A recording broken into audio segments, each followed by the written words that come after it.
नमस्कार साथियों, मैं कुणाल आप सभी का UP RO ARO most important question discussion series में स्वागत करता हूं। रोज की तरह आज की अपनी इस क्लास में हम लोग फिर डिस्कस करने वाले हैं कुछ प्रश्न जो हमारी आने वाली यूपी आरओ एआरओ परीक्षा के लिए महत्वपूर्ण है। तो आइए आगे बढ़ते हुए देखते हैं आज के प्रश्नों को और उनसे जुड़ी हुई महत्वपूर्ण बातों को जानते समझते हुए आगे बढ़ लेते हैं। चलिए, तो आज का हमारा जो पहला प्रश्न है, उस प्रश्न को देखने से पहले एक इंपॉर्टेंट न्यूज़ है, तो हम लोग उस न्यूज़ को देखेंगे। दरअसल मुखर्जी नगर की क्लासेस बीच में बंद हो गई थी कुछ कारणों से, लेकिन अब फिर दोबारा शुरू हो चुकी हैं और अब की बार क्लासेस पूरे सुरक्षा मानकों और सुविधाओं के साथ शुरू हुई हैं। तो इसी बीच अब हम देखेंगे नव वर्ष भी आ गया है, साल के अंतिम दिन चल रहे हैं। तो नव वर्ष के अवसर पर संस्कृति आयुक्त ने सोचा कि जब इतना अच्छा हुआ है, क्लासेस शुरू हुई है, तो आप लोग को ऑफर दिया जाए। तो न्यू ईयर पे आप लोग को ऑफर दिया जा रहा है, इसमें 75% तक का डिस्काउंट आपको मिल रहा है। इस दौरान आपको यूपीएससी फाउंडेशन कोर्स में जीएस ओनली कोर्स जो है वो 55,000 रुपये में, जीएस प्लस सीसेट कोर्स जो है वो 60,000 रुपये में और वीओडी जीएस जो है वो 50,000 रुपये में मिल रहा है। हालांकि ऑफर आपके लिए बहुत खास है, ऐसे ऑफर बार बार आते नहीं है। तो ऑफर जो है ये सिर्फ 2 जनवरी 2025 तक के लिए वैलिड है। तो इस दौरान ज़रूरी है कि आप लोग इस ऑफ़र को ग्रैब कर लें जल्द से जल्द, ठीक है? क्योंकि समय अब बहुत कम रह गया है, आज हो चुकी है 30 दिसंबर। अगर कोई क्वेरी है आप लोग को, तो आप लोग 9555 124 पर कॉल कर सकते हैं और चीज़ों को डिस्कस कर सकते हैं। वहीं इसके अलावा हमारी वेबसाइट भी विजिट कर सकते हैं sanskritis.com पे। आइए आगे बढ़ते हैं, पहला प्रश्न देखते हैं क्या कह रहा है। तो पहले प्रश्न में है कि संसद में सदन की कार्यवाही हेतु भाषा के संदर्भ में निम्नलिखित कथनों में से कौन सा या से सही है या है? तो संसद की कार्यवाही के लिए भाषा की बात यहाँ पर की गई है। पहला स्टेटमेंट कह रहा है कि संविधान में सदन की कार्यवाही के लिए हिंदी और अंग्रेजी भाषा का उपबंध किया गया है। यानी कि संविधान में बताया गया है कि सदन की कार्यवाही चलानी हो तो हिंदी और इंग्लिश दोनों में चला सकते हैं। दूसरा स्टेटमेंट यहाँ पे कह रहा है कि पीठासीन अधिकारी किसी सदस्य को सदन में मातृभाषा के प्रयोग का अधिकार दे सकता है। तो पहले स्टेटमेंट बताया गया कि संविधान में कौन कौन सी बात भाषाओं का प्रावधान है, उपबंध है, और पीठासीन अधिकारी के दायित्व जो है या जिम्मेदारियां हमें दूसरे में देखने को मिल रही है कि क्या अधिकार है। तो देखो, संविधान को जब हम समझते हैं तो हमें ये पता चलता है कि संविधान में एक अनुच्छेद है 348। संविधान का 348 अनुच्छेद क्या कहता है कि संविधान संसद के अंदर जो भाषा रहेगी, संसद की भाषा हिंदी और अंग्रेजी रहेगी। यानी कि हिंदी और अंग्रेजी दोनों में ही आप सब कुछ कर सकते हैं, सारी कार्रवाई कर सकते हैं। तो बात तो ठीक है। शुरुआत में 15 वर्षों के लिए ये उपबंध किया गया था, लेकिन हम लोग देख रहे हैं कि आज तक यह उपबंध यथावत बना हुआ है और अभी भी दोनों भाषाओं का प्रयोग ही खासतौर पे किया जा रहा है।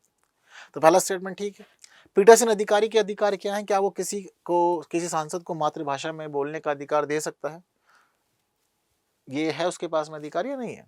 बिल्कुल है। अगर आप लोगों ने कभी भी रेयरली संसद की कार्यवाहियां देखी होंगी तो बहुत सारे लोग ऐसे हैं जो मातृभाषा के अंदर शपथ भी लेते हैं, ठीक है, और कई बार जब अगर बातचीत होती है तो उसमें जवाब भी वो लोग दे देते हैं उसी प्रकार से, ठीक है। तो दोनों ही स्टेटमेंट जो है वो दोनों स्टेटमेंट बिल्कुल ठीक है, इसमें कोई गड़बड़ नहीं है। और जब दोनों ही स्टेटमेंट ठीक है तो प्रश्न का उत्तर क्या हो जाएगा? 1 और 2 दोनों, यानी कि ए हो जाएगा प्रश्न का उत्तर। ठीक, कोई डाउट तो नहीं। चलिए आगे बढ़ जाते हैं, अगला प्रश्न देखते हैं हमारा क्या कह रहा है। तो निम्नलिखित कथनों में से कौन सा सही नहीं है, हमसे यहाँ पर यह पूछा गया है। पहले में कह रहा है कि संसद के प्रक्रिया के नियम में शून्य काल का उल्लेख औपचारिक साधन के रूप में किया गया है। संसद के पहला घंटा प्रश्न काल का होता है। तारांकित प्रश्नों का उत्तर मौखिक दिया जाता है। अतारांकित प्रश्नों का उत्तर लिखित रूप में दिया जाता है। ठीक है। तो देखिए, इस पूरे के पूरे प्रश्न में 4 अलग-अलग बातें, एक शून्य काल की हो गई, एक प्रश्न काल की हो गई, एक तारांकित प्रश्नों की, एक अतारांकित प्रश्नों की। ठीक है। तो इस प्रश्न का जो सही उत्तर है वो उत्तर ए है। ठीक है। ए क्यों है? क्योंकि दरअसल हमारा जो शून्य काल होता है ना, शून्य काल संसद के अंदर प्रक्रिया के नियम में औपचारिक साधन नहीं है, ये एक अनौपचारिक साधन है। ठीक है। इस अनौपचारिक साधन में क्या होता है कि आपको पुरानी पहले कोई सूचना वूचना नहीं देनी है, पहले कुछ नहीं बताना।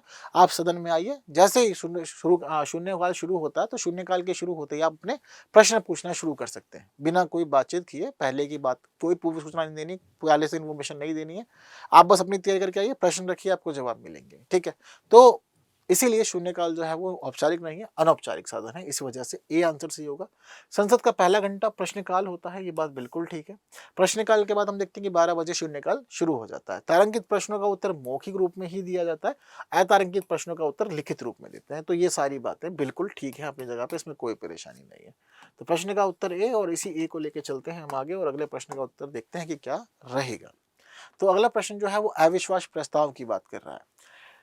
देखते हैं दो स्टेटमेंट क्या कह रहे हैं। इस प्रस्ताव द्वारा राज्यसभा का विघटन किया जा सकता है। इस प्रस्ताव का समर्थन के लिए 50 सदस्यों की सहमति अनिवार्य है। ये दो स्टेटमेंट देखने को मिल रहे हैं। तो क्या हम लोग अविश्वास प्रस्ताव से राज्यसभा का विघटन कर सकते हैं? कदापि नहीं कर सकते, कभी नहीं कर सकते। राज्यसभा हमारा स्थायी सदन है, ठीक है, परमानेंट रहता है। इसमें सदस्यों का कार्यकाल 6 वर्षों का होता है, लेकिन 1/3 सदस्य जो होते हैं वो हर 2 वर्ष पे इसके सेवानिवृत्त होते हैं और दोबारा से चुने जाते हैं। विघटन कभी होता ही नहीं। लोकसभा के लिए अविश्वास प्रस्ताव लाया जाता है। तो पहला स्टेटमेंट गलत हो गया। इस प्रस्ताव के समर्थन के लिए 50 सदस्यों की सहमति अनिवार्य है। बात ये ठीक है, 50 सदस्यों की सहमति से काम चलता है, तो इसलिए सिर्फ दूसरा स्टेटमेंट सही है, पहला गलत है और दूसरा सही है, तो उसका मतलब क्या होगा, केवल 2, यानी कि बी है प्रश्न का सही उत्तर। ठीक है, क्लियर है। चलिए आगे बढ़ जाते हैं, अगला प्रश्न देखते हैं हमारा क्या कह रहा है। तो अब आगे हैं युग्म आ गए हैं, तो युग्म में देखते हैं कि क्या कहे गए हैं। एक तरफ सूची 1 है, एक तरफ सूची 2 है। तो एक तरफ प्रस्ताव है, दूसरी तरफ प्रावधान है। एक तरफ है कटौती प्रस्ताव, ध्यानाकर्षण प्रस्ताव, निंदा प्रस्ताव और धन्यवाद प्रस्ताव। प्रावधान दे दिए गए हैं। विलंबनीय लोक महत्व के किसी मामले पर मंत्री का ध्यान आकृष्ट करने के लिए लाया जाता है। यह प्रस्ताव किसी सदस्य द्वारा वाद विवाद को समाप्त करने के लिए लाया जाता है।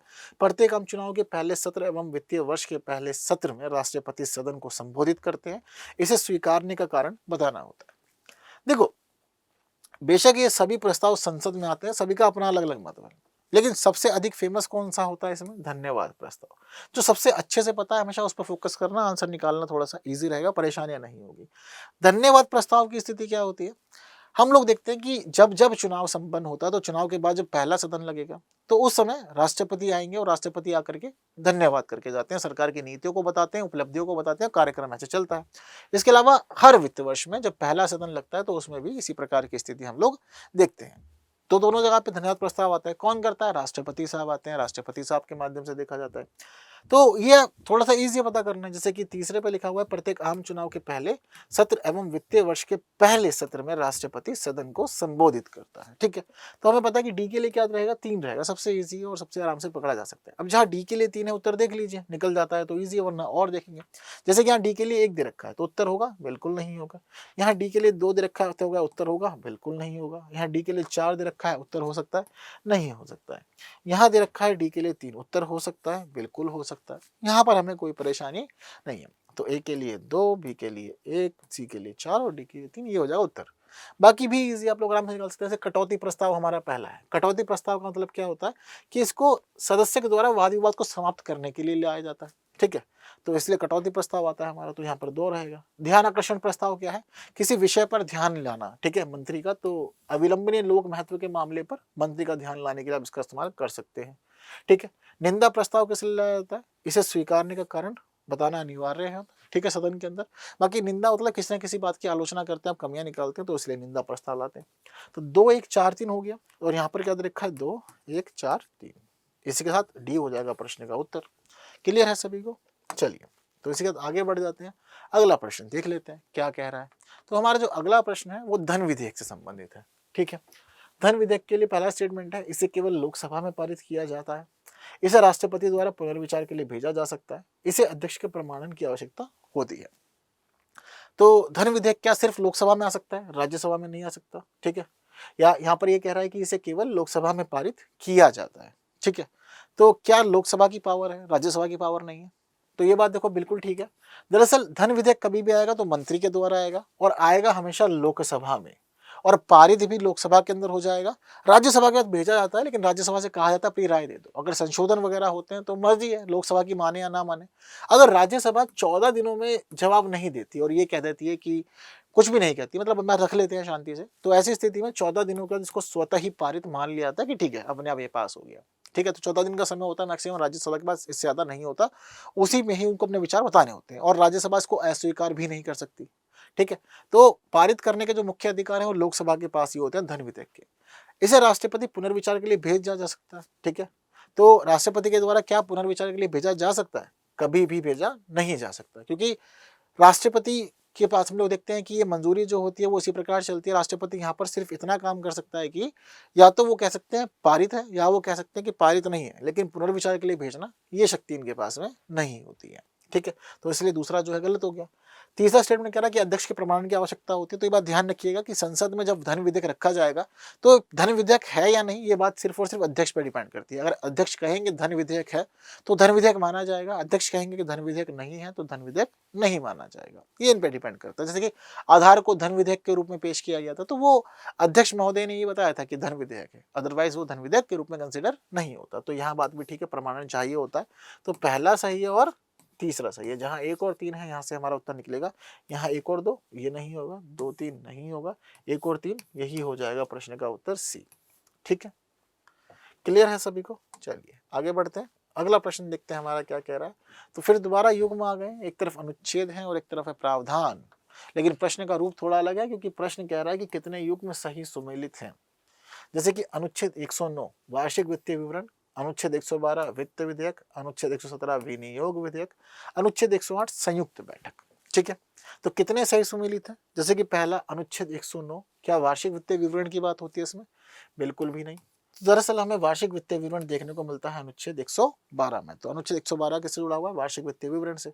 ठीक है, अब यहाँ ये पता लग गया कि अनुच्छेद 109 में वार्षिक वित्तीय विवरण नहीं है, इसलिए गलत है, और वार्षिक वित्तीय विवरण 112 में है तो क्या होगा? अब ये वाला युग्म जो होगा ये भी गलत हो जाएगा। क्यों? क्योंकि वित्त विधेयक जो है वो 112 में नहीं है।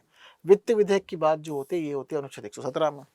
अब अनुच्छेद 117 में वित्त विधेयक है तो उसका मतलब क्या हो गया कि सी युग्म जो है ये भी गलत हो गया, क्योंकि विनियोग विधेयक जो है हमारा, वो विनियोग विधेयक हमारे को संविधान के अनुच्छेद 114 में देखने को मिलता है। ठीक है, तो पता क्या चल रहा है कि ए भी गलत है, बी भी गलत है, सी भी गलत है, और डी अनुच्छेद 108 के लिए कहा गया संयुक्त बैठक, ये बात बिल्कुल ठीक है।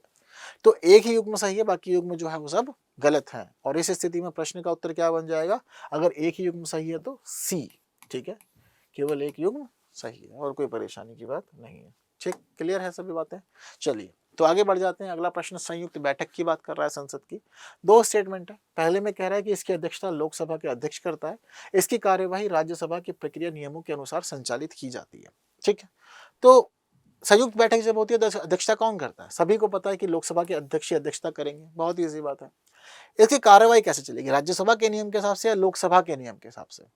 प्रमुख कौन है? राज्यसभा प्रमुख है, लोकसभा प्रमुख है? मुख्य जो है वो लोकसभा ही है। तो क्या राज्यसभा की प्रक्रिया नियमों के अनुसार संचालित किया जाएगा? बिल्कुल नहीं किया जाएगा। तो दूसरा स्टेटमेंट गलत है, एक ही सही है, तो इसलिए प्रश्न का उत्तर क्या हो जाएगा? ए हो जाएगा, केवल एक। ठीक है, क्लियर है सभी बातें? चलिए आगे बढ़ते हैं। अगला प्रश्न हमारा कह रहा है, हमें 2 स्टेटमेंट दे करके बातें पूछ रहा है। पहले में कह रहा है कि वार्षिक वित्तीय विवरण में भारत सरकार की अनुमानित प्राप्तियों और व्यय का विवरण होता है। वार्षिक वित्तीय विवरण बजट होता है, तो 1 साल की अनुमानित आय और अनुमानित व्यय का विवरण होता है। बात तो ठीक कह रहा है। प्रधानमंत्री इसे हर वित्त वर्ष में संसद के दोनों सदनों में पेश करवाएगा, ये जिम्मेदारी है। तो देखो, हर वित्त वर्ष में बजट तो रखा जाता है क्योंकि 1 साल की ही डिटेल्स इसमें होती है, 1 साल का ही आय और व्यय का ब्यौरा होता है, तो 1 साल का मामला है। तो प्रधानमंत्री इसे हर वित्त वर्ष में संसद के दोनों सदनों में पेश करवाएगा, नहीं करवाएगा? दोनों सदनों में, राज्यसभा और लोकसभा दोनों में ही जाता है। तो बात तो ठीक है, लेकिन गलत कहाँ पर है? राष्ट्रपति की जिम्मेदारी होती है ये, ना कि प्रधानमंत्री की। तो जिम्मेदारी किसकी है? ये राष्ट्रपति की जिम्मेदारी है कि वो बजट को दोनों सदनों में पहुंचवाए, पेश करवाए। प्रधानमंत्री की जिम्मेदारी है, प्रधानमंत्री तो सरकार में है, वो काम करेगा ही करेगा। ठीक है, तो दूसरा स्टेटमेंट गलत, पहला स्टेटमेंट सही। तो प्रश्न का उत्तर केवल एक के साथ हो जाएगा सी। क्लियर है सभी को? चलिए आगे बढ़ जाते हैं, अगला प्रश्न देख लेते हैं। तो अगला प्रश्न हमारा कह रहा है कि भारित व्यय की बात कर रहा है। संसद मतलब भारत की संचित निधि पे भारित व्यय की बात यहाँ पर हो रही है। तो भारित व्यय के संबंध में सदन में मतदान का प्रावधान नहीं है, यानी कि जो भारित व्यय हैं उन पे संसद जो है वो मतदान नहीं कर सकती। कर सकती है? नहीं कर सकती? नहीं कर सकती। ठीक है, मतलब ये कि वो फिक्स है। ठीक है, तो नहीं कर सकती है ना, तो नहीं कर सकती तो क्या होगा? बात जो है वो ठीक हो जाएगी। सही है ये वाला, क्योंकि आप मतदान का अधिकार नहीं रखते, जो है जैसा है वो व्यवस्था चलता ही रहेगी। ठीक है, निर्धारित कर सकते पर मतदान नहीं होगा। विचार विमर्श तो करना पड़ेगा, संसद में मुद्दे उठेंगे क्योंकि समय समय पर संशोधन भी करना पड़ता है, पर मतदान का अधिकार बिल्कुल नहीं होता। तो भारत व्यय के संबंध में सदन में मतदान का प्रावधान नहीं है। ठीक है, क्लियर है बात सारी? चलिए दूसरे में क्या कह रहे हैं? उच्च न्यायालय के न्यायाधीशों के वेतन भत्ते और पेंशन संचित निधि के भारित व्यय हैं। ठीक है, तो उच्च न्यायालय यानी कि हाई कोर्ट के जो जजेस हैं उनकी सैलरी, भत्ते, पेंशन, ये सब कुछ क्या है? भारित है। ये भी है या नहीं है? बताइए। तो दरअसल यहाँ पर सिस्टम क्या है? वेतन भारित नहीं है, भत्ते भी भारित नहीं है, बस पेंशन भारित है। ठीक है, तो पेंशन का मामला सही है। वेतन और भत्ते समय समय पर संसद ही निर्धारित करती है, मतदान भी किया जाता है इसके ऊपर, तो भारित व्यय में ये नहीं आता। ठीक है, क्लियर है। तो दूसरा स्टेटमेंट क्या होगा, गलत हो जाएगा। बस पेंशन का मामला सही है, वेतन और भत्तों का मामला सही नहीं है, और ए तो सही है ही है। तो क्या पता चल रहा है, केवल ए सही है, यानी कि बी हो जाएगा प्रश्न का उत्तर, केवल ए।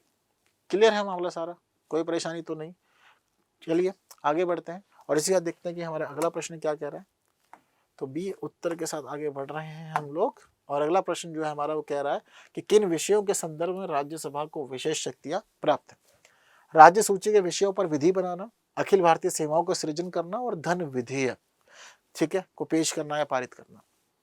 तो राज्यसभा की स्पेशल पावर्स की बात कर रहे हैं। क्या राज्य सूची के विषयों पर विधि बना सकती है राज्यसभा? बिल्कुल बना सकती है। राज्यसभा का मामला होता है, वहां भी राज्यों का ही प्रतिनिधित्व होता है, यानी कि राज्य की सरकारों का प्रतिनिधित्व होता है। तो राज्य में जनता जिसको चुनती है वो फिर राज्यसभा के लोगों को चुन लेते हैं, ये देखा आता है। तो बिल्कुल विधि बनाने का अधिकार है राज्य सूची पे। अखिल भारतीय सेवाओं के सृजन के मामले में भी राज्यसभा के पास में खास पावर्स हैं, बना सकती है आराम से। पर धन विधेयक के मामले में राज्यसभा की पावर्स नहीं है, क्योंकि हमें पता है कि लोकसभा में ही पास होता है, लोकसभा से ही पास कराना होता है।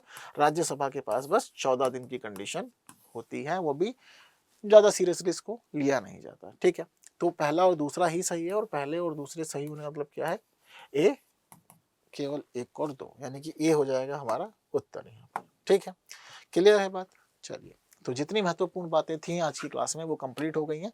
सभी महत्वपूर्ण प्रश्नों पर चर्चा हो चुकी है। अब आप लोग की जिम्मेदारी है कि आप लोग इस सेशन को बाकी साथियों तक शेयर करें। जिन्होंने लाइक नहीं किया, लाइक भी कर दीजिएगा। बाकी की बातें होंगी अगली वीडियो में कुछ नए प्रश्नों के साथ। तब तक के लिए दीजिए हमें विदा। जय Hind, thank you so much.